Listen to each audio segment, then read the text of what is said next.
Hey everybody, it's Cliff Yates. I am live on YouTube. Thanks for checking me out. I am going live vertical mode, and I like going live in the vertical mode for a couple different reasons. Raw and real, number one, because going live nowadays really signifies, hey, there might be some authenticity here, right? Maybe this guy is for real, because that's my test now. When I'm looking around and watching stuff online, sometimes I get a little peeved. I get a little upset because I'm looking at stuff and wondering, is this real?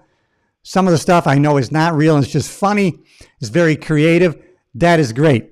That's a good thing to watch and look at. It's entertaining. For entertainment, that is great. But other things, I wonder, is this real? Is this true? So many things now are over-edited, or they're strictly generated by AI. And there's a lot of channels out there who are just generating content with AI, right? They're doing that for really revenue goals because they want to make money. And a lot of the stuff is not real. It's not authentic. And then we get caught up wasting our time and looking at it and consuming it. I don't like it. And that's one of the reasons why I like to go live, because you can be pretty confident that this is real. It's not AI. This is actually me, Crazy Cliff Yates, but in a positive way. Excuse me. Hey, if you're just checking me out, please, hey, subscribe to the channel if you're just jumping in. One of the other reasons I go on vertical live on YouTube is it shows up in the shorts feed. Hey, and then people who aren't already subscribed to the channel, they jump in and they say, hey, is this for me or not for me? And a lot of people say, wait a minute, I am into self-improvement, personal growth, how I can live better today than I did yesterday, and maybe I can start shooting for the moon tomorrow. Then you know you're in the right place. Now, listen, I'm still really young at this. I'm only 68 years old. I imagine with a few more years of experience, I'll get better at sharing these positive principles and values and strategies. But for right now, I will take my youth and use it for an advantage and shut that right off. I used to have what they call maniacal, or what people would call maniacal energy, crazy energy. When I was in high school, for some reason, and I'll explore it. What do you mean for some reason? There was a few specific reasons that I became maniacal in my energy. My energy was as a maniac, which is what? Extremist, out of control, and very destructive. Not always, not in every circumstances, but in a lot of ways destructive. Could have been the ruin of me, really. And so did I lose it? No.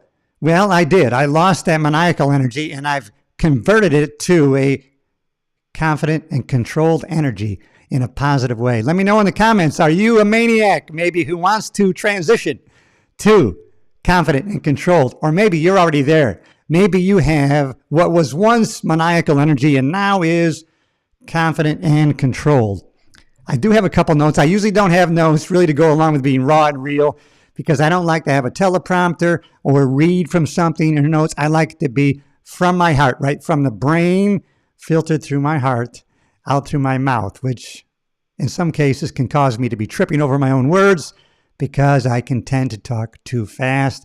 I can't keep up with the thoughts that are streaming through my head. So I will try to stay focused and confident in speaking a little bit more slowly today. But hey, thanks for checking me out here. If you haven't already, smash that like button and smash that subscribe button, because then you're going to get notified when the next videos come out. Doesn't cost you a thing, but it tells the computer algorithm that somebody's interacting with the channel.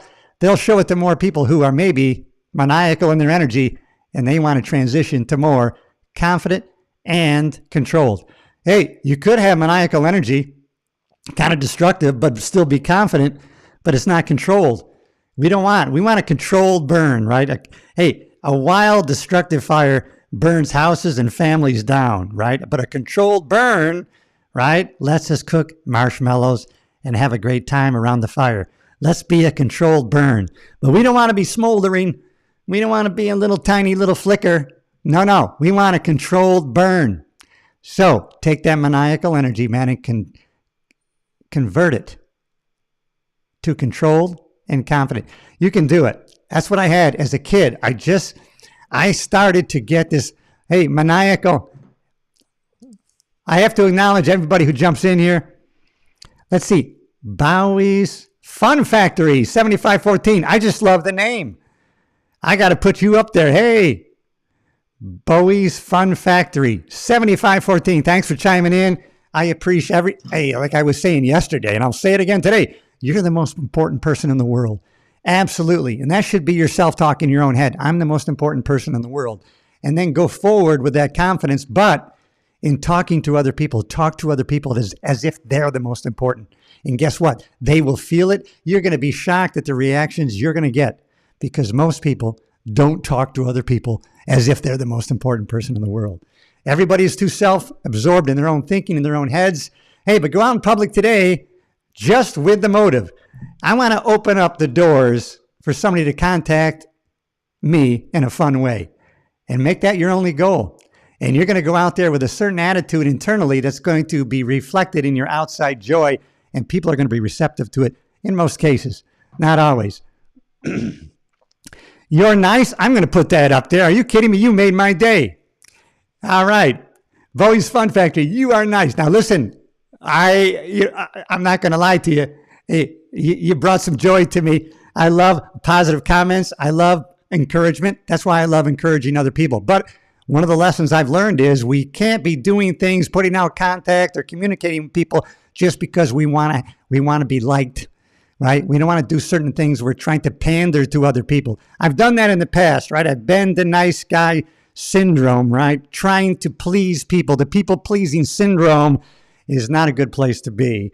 But so I'm out of that. Out of nice guy is dead, but good man, right? So we can be a good man or woman without compromising and converting ourselves to a people pleaser, saying yes to things we really don't want to say yes to, just going along to get along. Hey, I've had to kill that self of me off, had to destroy him, but going forward, good guy, nice guy, just, not a people pleaser, not doing things because I want to please you. Who I'm really trying to impress and who I'm really trying to push to the next level is myself. And if doing that, I have a positive impact on somebody else, then so be it. Yo, hello. I got to put somebody else up here coming on here. Jeff James, H6T. How are you? Hey, hello back to you. Hey, good to connect with you. I've had some good lives recently. A lot of people chiming in and subscribing to the channel. And, I didn't know what to talk about today, but I was thinking about it as I was in the gym, because I was thinking, holy shit, I'm being a maniac in the gym today. I just had that raw energy. I was watching something yesterday from an older guy who works out and saying, oh, as you get older, take it easy. You don't want an injury. Be smart about working out. And I screw that. I probably won't be able to walk tomorrow because of my leg routine today. But I said, screw that. I'm an extremist. I do things into the red. My foot is on the pedal to the floor.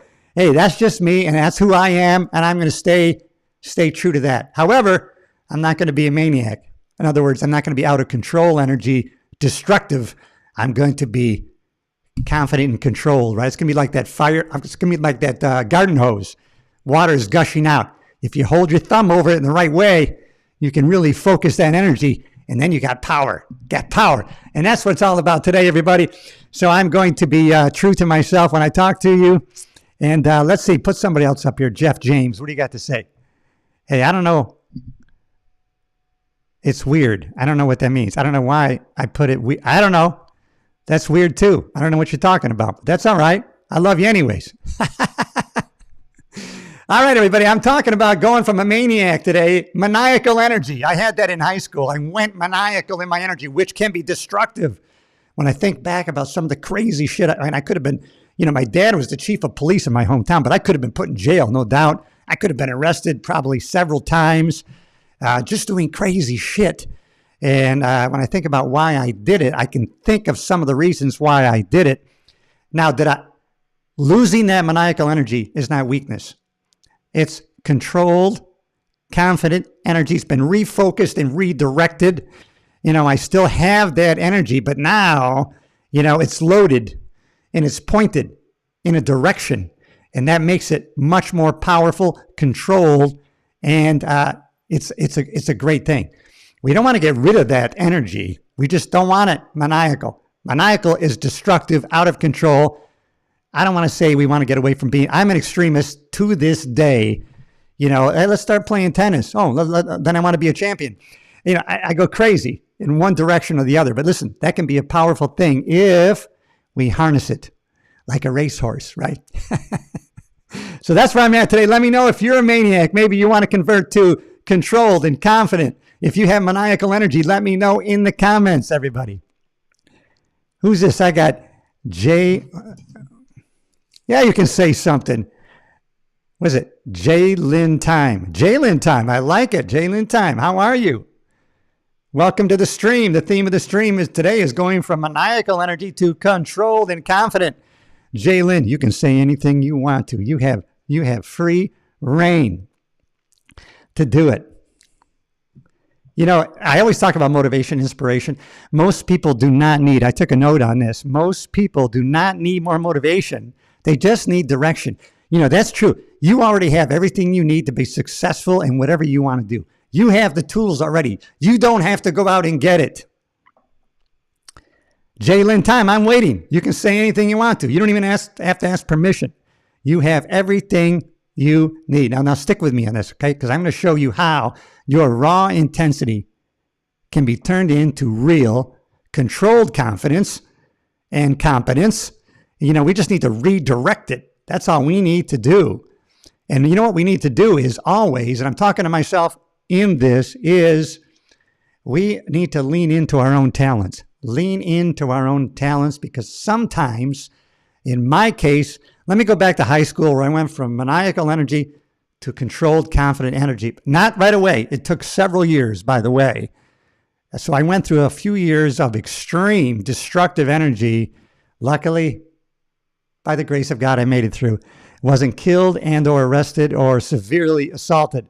If you're just chiming in here, you're just showing up in the shorts feed, hey, subscribe to the channel. You're in the right place. We're all about extremely, extremely moving in the right direction for the next level of our life.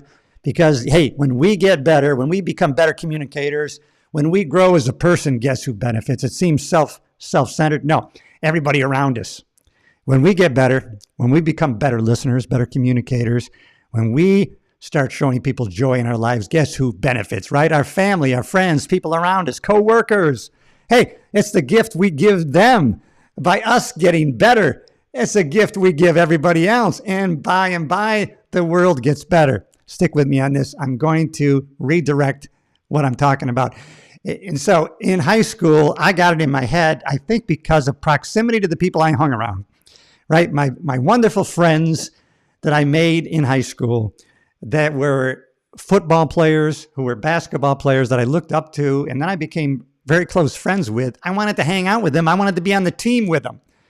Our little small town in upstate New York, village of Caledonia, New York, champion football team for 5 years. 5 years without a loss. That's 40-0. Listen, we were the big dog in the small counties around our area. People wanted to topple us. They went out of their way, cheat, steal, whatever they could to try to beat us. And so I grew up in a high school that had the championship mentality, that we're used to winning, used to being winners. And so throughout my whole high school, we just had a champion football team known throughout the area. That was the mentality I grew up around. But at the same time, I, through no fault of my own, everybody, I was very, very skinny. I had a propensity to be tiny. I hated it. Extreme anguish, despair, anger inside who I was as a skinny person. Name calling to me, pointy chest, little pipe stem arms, pencil neck and pushed around. That lit a fire inside of me, I can't tell you. And I think that's where a lot of my maniacal energy came from, because I didn't really know how to handle that. Now, at the same time, I was watching stand-up comedians on the television, Mike Douglas show, Merv Griffin. We're talking back in the 70s. And I was memorizing their comedy routines, and then I would bring that routine to school. And then I started performing in the lunchroom. I started performing in the class, and even teachers would let me perform for the class. And I loved doing it. I was making people laugh. People liked me because of my sense of humor and the laughter I brought. At the same time, I was being rejected, in my heart and mind, of course, because I wanted to play sports. I wanted to be on the football team. I tried to get on the football team, JV first, right? Because you don't have to qualify for JV. You can just sign up. And man, when I say I got run over, I'm talking literally. I'm talking cleat marks across my face. I didn't care. I stuck with it, man. I loved it. I got beat up, but I was just so damn small and light. 6'2", 135 pounds, if you can picture that. I mean, that's scarecrow shit. And I didn't like it. I hated it. But that hatred initially, that maniacal energy drove me. I got to get bigger. I'm going to be bigger at any cost. And so I took the advice of two teachers, one who said, Cliff, get down here. The weight room is available to you. And I got down to that weight room. He said, Rome was not built in a day. You start from where you're at. And so I did. And then I had another teacher who brought me some powerlifting magazines and weightlifting. Oh, and I started to devour. I immersed myself in this shit for a couple of years, reading everything I could on how to get bigger, nutrition. How do these bodybuilders create size? Of course, most of the time, I didn't know that half of these bodybuilders, no, 99.9% of the competitive bodybuilders were on steroids. I just saw that they were big, and I was trying to kind of model their eating. So I would just pattern myself after all the food I couldn't put a lot of solid food down to gain weight. But I was able to drink a lot of food, not drink alcohol.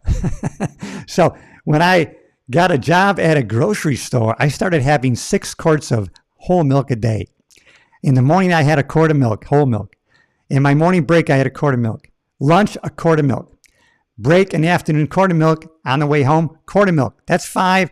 At dinner, at home with parents, 6 quart of milk.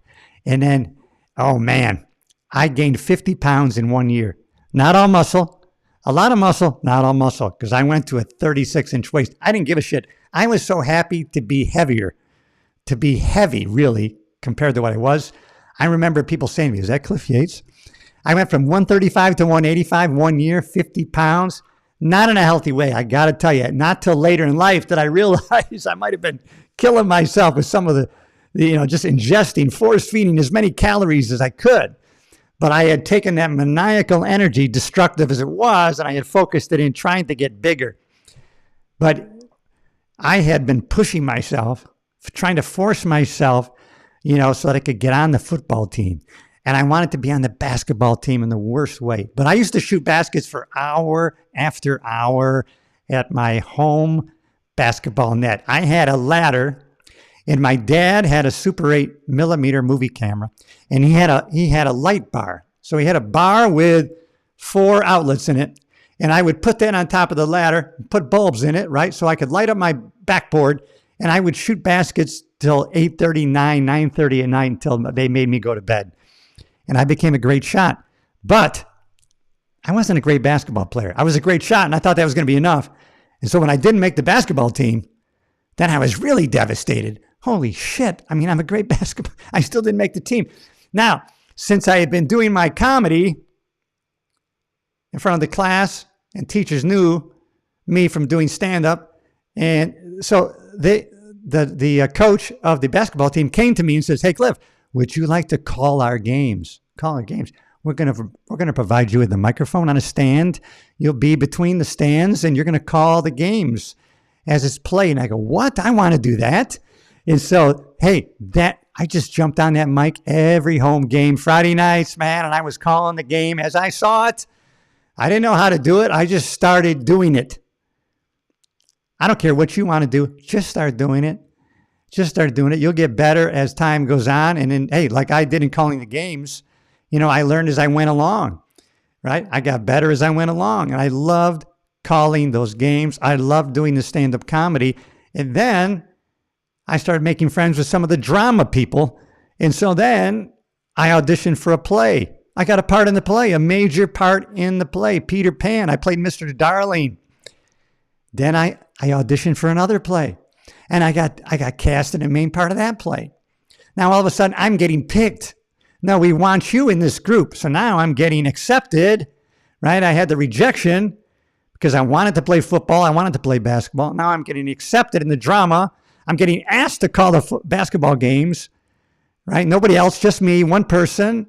And so I learned by accident, you have to lean into your own talents, right? So even you have God-given talents and probably in numerous areas of your life. All you have to do is lean into those talents, right? We're trying other things, right? I'm trying to be on the basketball team. I'm trying to be on the football team. And God is saying, what the hell are you doing? I've given you all these other talents. Cliff, why aren't you leaning into those? I gave you those talents. You were born with them. Just lean into it. That's all we have to do. Lean into our own talents, everybody. And if you got maniacal energy, destructive, out of control energy, that's okay. You can corral it. You can convert it to confident and controlled. That is power, everybody. That is power. If you can take that energy forward in anything you do, our energy is our most important asset, everybody. We have to protect it. I read recently that energy in the universe is out there. It is unlimited. It is infinite. And it comes to us and through us if we'll get out of the way. The problem is our consciousness is a drop of water that's been buried by stuff, right? Since we were a baby, we started getting programmed, limited, bad stuff on top of it, and now our magic consciousness is buried. But if we start peeling off those layers, getting rid of those limits, unprogramming ourselves, unveiling our true self from within, then that drop of consciousness will raise, and then it will merge with the rest of infinite consciousness, and then we are unlimited, baby. You know, look at it this way, a metaphor. Take a drop of water in a dropper, drop it into the ocean, and then try to find that drop. You can't find that drop of water because it's merged with the whole damn ocean. That's the same way with our consciousness. We can merge with all of universal consciousness. Not la la land. It's not bullshit. It's true stuff. And if you don't believe it, it's true. But hey, I took some other comments down, some notes, and it had to do with the old me, which was raw drive. I was impulsive. I was hustling without aim because I had a lot of hurt energy, a lot of pain energy, which can get us started in the right direction. I mean, that's if you can funnel that shit, and convert it to confident and controlled. I mean, your life is going to take a dramatic turn. Believe me, you are going to become obsessed and immersed in all the right things, in all the right ways. If you start focusing it, you're going to really refocus your aim. You won't believe the targets that you're going to hit. But when you're spraying everywhere out of control and destructive, you might bring that house of cards could fall down, and it could lead to burnout. It's a lot of friction with other people, right? And confidence can get confused with aggression, right? I have a little bit of aggressive nature still to this day, and I think it has a lot to do. This is not bullshit, everybody. I put this up on my social media platform because I was excited about it. Last March, I had my blood work done. Now, I'm still a baby, of course. I'm only 68, but I had my blood work done, and my total testosterone was 709, but my free testosterone, which is really what's available to us in our system, was 40, a little low. But 709 is a good total. A lot of people my age, they've been telling me their testosterone was down to like 200, 150. They had to go on TRT therapy, right? Testosterone replacement therapy. So my doctor says, I'm not going to put you on that, but you can probably release some of that free testosterone by increasing your protein intake. So I started getting focused, man. I started making sure that I got 180 to 200 grams of protein a day. And it's not always easy to do, but now as I've learned, what meals contain how much protein, now it's getting easier and easier to get that 180 to 200. And now I'm starting to gain back size again because I tend to go a little skinny even to this day. And so my numbers and my blood work were done, so I didn't really push too hard on gaining size back. But now I'm more focused on those grams of protein. Okay. And now let's fast forward to December. Had my blood work checked again. Total testosterone 1,089, and those are teenage numbers. And my free went from 40 to 80.7 or something like that. I posted it in public. I even had a friend. He keeps questioning me. I had sent that to him. He actually called me the other day, and he goes, "Cliff, are you still telling me that you're not on TRT? There is no way that you're not on. You're taking some kind of testosterone supplement." And I told him, "Sorry, pal, but I'm not." And so I talked to some personal trainers. How come my testosterone skyrocketed so much? Not only with total, but with my free. And so they said it's probably a combination of the things that I was doing. I got the protein, which I think helped release the free, but also I started sprinting once a week. I sprint once a week, 8 to 9 sprints, about 7 or 8 seconds each sprint. And I do that once a week or once every 7 to 10 days. So, and I've been doing that consistently. Now, I also started deadlifting, right? Doing some heavy lifts. Deadlifting, I think, has a big impact. It's almost like squatting was for you. I don't squat anymore because of the back, but I can deadlift if you do proper form. I think that really stimulates overall body growth and stimulates the production of your testosterone. I think it really does. And so personal trainers tell me it's probably a combination of and I also jump rope 4 days a week. I love jumping rope. Now, initially, I follow these guys, check them out, called the Jump Rope Dudes. All right, the Jump Rope Dudes are on YouTube. Check them out. So I said, hey, I want to start jumping rope, right? Because in the summer, I'm on an island in upstate New York, the Thousand Islands, and we have an island that's been handed down through my family for 80 years. And so I can't really, I have a treadmill, but I'd rather jump rope. And so if you watch these guys, Jump Rope Dudes, I get nothing for this. I'm just trying to share it with you, but check them out. These guys, and they're so good, right? Boxer skip, bop, bop, bop, crossovers, bop, bop, bop. Yeah, I go, I want to do that. And so when I started jumping rope, I looked like, oh my God, I'm jumping like a foot in the air. I'm like, I look like an idiot. No doubt. I know I did because I filmed myself jumping rope and I go, holy shit, you look like an idiot. And so I gradually, you start to get better. In other words, you lower, once you get good at jumping rope, you're actually only jumping off the ground about, a half an inch, right? The rope is just barely clearing your feet. So it's really low impact on you. So start jumping rope, man. Check out the Jump Rope Dudes. They sell jump ropes because they got a little swivel on them, and you can actually change the rope out to make it heavier or lighter to a speed rope. And so I like that jump rope system they got. There's no link in there. I'm not going to get any affiliate income. Just go check out the Jump Rope Dudes. I mean, if you haven't already subscribed to the channel, everybody, I know people are jumping in and out of the shorts feed, and we're talking today about maniacal energy. That's something I had as a kid. I had maniacal energy, which is extreme energy. It is out of control energy and destructive energy. It could really cause us a lot of problems, a lot of friction with other people. I had that, but I was confusing aggression with confidence. And I was doing maniacal things that got me attention. But really, when I think about some of the crazy shit I did, some things are still fun. They weren't that crazy.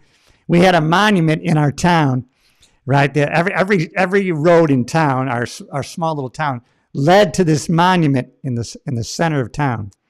So I remember, I don't know where I was drinking, I think, one night. I was definitely drinking.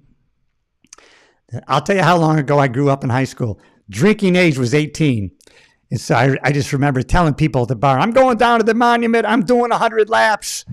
And so I took my 67 Chevy Impala down to the monument, one direction, the whole time, 100 laps. I started gathering a crowd, right? People from the bar came around. Kids were driving by. They stopped, got out of their cars. It's crazy. Cliff Yates, he's doing a maniacal thing today with his energy. He's going 100 laps around the monument. Now, to this day, 50 years later, someone left a comment to me the other day. I remember when you went around the monument 100 times. So something people remembered. It was a fun thing. I don't think that was destructive in any way. But sometimes, your maniacal energy is really attractive to other people, believe it or not. But I think more attractive is a controlled, confident energy that says, I'm here to bring energy to your life in a confident, positive way, not in a destructive, friction type way. Because I remember, man, when I was, having been picked on for being skinny, and then I started lifting weights. And I just remember, I said, I'm not going to take this anymore. I got to that point, right? Sometimes you get to a point in life, you draw a line in the sand, you say, that's it, no more, that's it. And I remember I was taking a criminal justice course at BOCES, which is a really trade school that you could go to during the day. And so I was going there for criminal justice, law enforcement, and I had the penal law of the state of New York I still remember this. And I remember a guy walking by me, oh, penis law. And I just remember throwing down my books and grabbing that guy by the throat. I mean, I was choking him. This guy was a big guy too. And I called it C-clamping him. And he's gurgling, I'm not going to hit you. You got glasses on. I says, I don't give a shit about my glasses. And I threw him down. I even broke one of my own lenses, destructive energy. And I started choking that guy out to the point where he almost went out. And then from that day on, people call me Crazy Cliff Yates, right? And for some reason, I liked it. I guess maybe that was a new identity. Instead of being picked on Cliff Yates, skinny boy, now I'm Crazy Cliff Yates. So I kind of adopted a liking to that persona. Very destructive, hardly, not much in a positive way. But you know what? I mean, it wasn't that bad. I still maintained my sense of humor. I was still doing my comedy. I still had lots of friends. Now, I wrote down some pro tips for converting your maniacal energy into confident, controlled energy.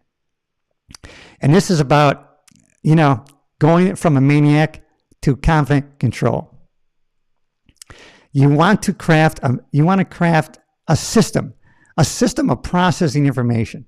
Because if you do that, I'll tell you one of the greatest things I've learned, and I could get more into it. It's called NLP. It's neuro-linguistic programming.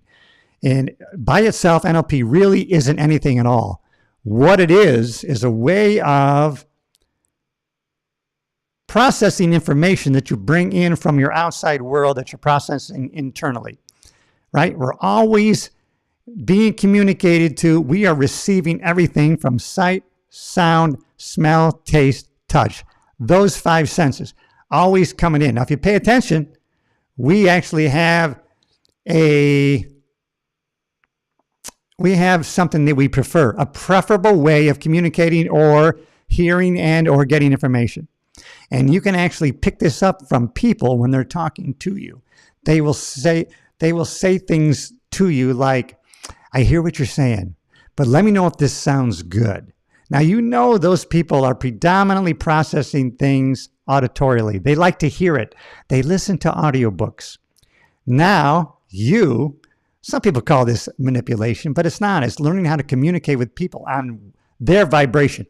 Communicating to people in the way that they like to be communicated to.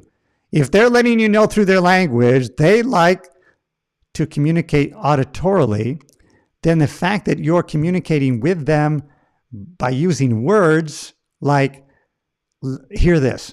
How do you think this sounds? Can you hear how this could be good for you? See, that's different than somebody who's very visual, where you can tell them, picture this. Can you see yourself in this house? Can you see yourself watching television in this big room? Can you see yourself with your family here? I mean, are you getting a visual? Because this will look great for your life.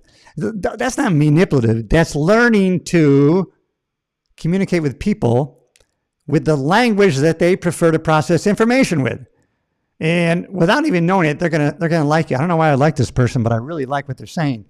Because if you learn how to communicate with people the way they want to be communicated to, if you match and mirror the tone and pace of their language, it develops instant rapport with people. They don't even know why they're liking you, but they're liking you. That's not manipulative. Well, I guess it could be considered manipulative, but it's in a positive way. These are just kind of the intricacies of learning to communicate better with other people. All right, everybody, I'm getting ready to record a podcast. That's why I'm in my home studio here. If you haven't already, subscribe to the channel. But today, it's all about going from maniac to confident and controlled. And that's going to be the title and the thumbnail for the people watching, listening on the playback. Hit the like, subscribe, leave a comment. I'll answer it. Guaranteed. Test me on this. All right. I love you. See you in the next video.